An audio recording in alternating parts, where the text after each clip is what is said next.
Ahoy mates, Julie here, and welcome to Wednesday's episode of TheBoaters TV.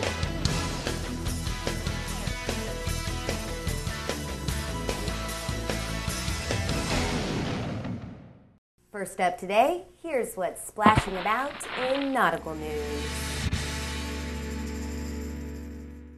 Passengers enjoying a 19-day Antarctic cruise aboard the MV Explorer had the vacation of a lifetime cut short on Friday when the well-known ship struck a submerged iceberg in the Bransfield Strait.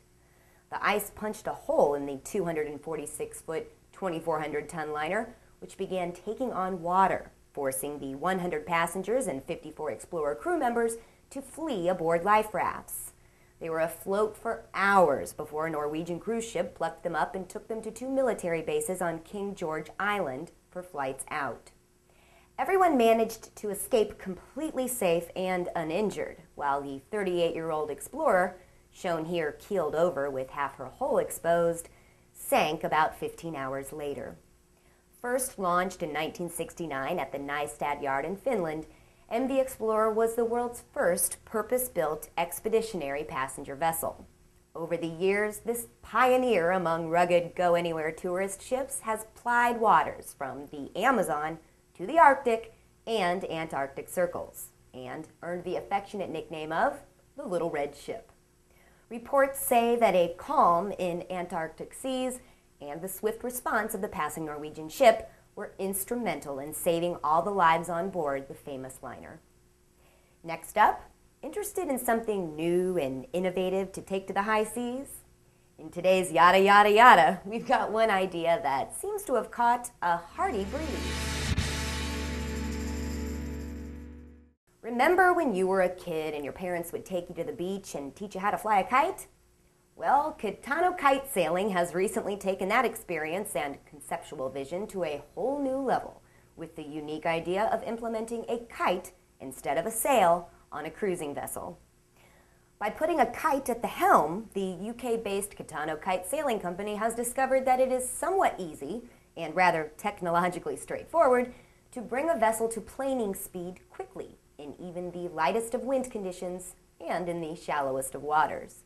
Initially designed to fulfill a 20-meter length overall specification and a 5.5-meter beam, the unarguably modern kite sailing yacht prototype is designed to take advantage of the constant and stronger wind speeds found at higher altitudes.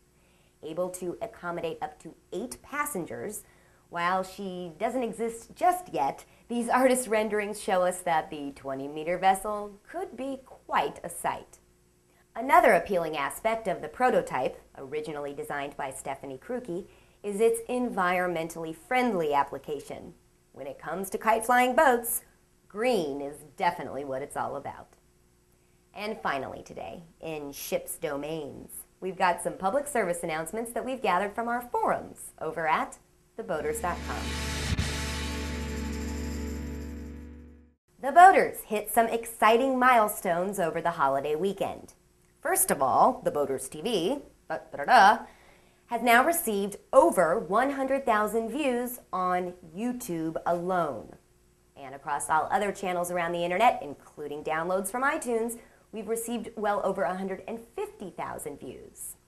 Meaning that, all in all, this girl here has said, "Ahoy mates, Julie here," about 250,000 times around the internet.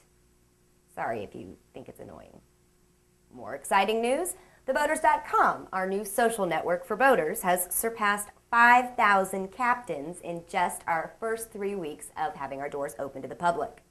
Now, not all captains have boats, and some have more than one, so as far as actual pieces of floating eye candy go, there are about 3,000 boats on the site. But with 5,000 registered users already, you can imagine there's a lot of activity going on in this online community. As a matter of fact, I came across this one in our boating forums last week. I thought I'd help this guy along. One of our TheBoaters.com members, who goes by Raya51 in the forums, is in search of fellow GEM, that's G-E-M, boat owners. He tells us these boats were made from 1960 to sometime in the early 1970s by Erford Burt, a well-known boat builder out of Martha's Vineyard. Raya51 tells us he has the second gem boat ever made, Zircon, and is now looking to find other gem boat owners to see just how far these vessels have traveled from their birthplace. If you have any information that can help him, swing on into the forums on TheBoaters.com and simply do a search for the thread title, Gems. And it's now time to reveal my TheBoaters.com profile pick of the day. Drum roll, please. Julie's TheBoaters.com celebrity profile pick of the day is Dola Viola Under Construction, a 24.5-foot jumbo Tolman Alaskan skiff with chines that is being built by Captain Jesse in Portland, Oregon. Jesse cut the first sheet of plywood for this boat back in May of 2006, and while he is taking the winter off from building, he's got 3 blog posts and nearly 50 photos of what all's gone down till now. Pretty cool stuff to follow. When completed, Jesse plans to use the boat to go fishing and camping with his grandson Joshua, who we see has also been helping in the building process. And that's a wrap on this episode of The Boaters TV. We'll see you back here on Friday. Until then, safe and happy boating to you all. Take care.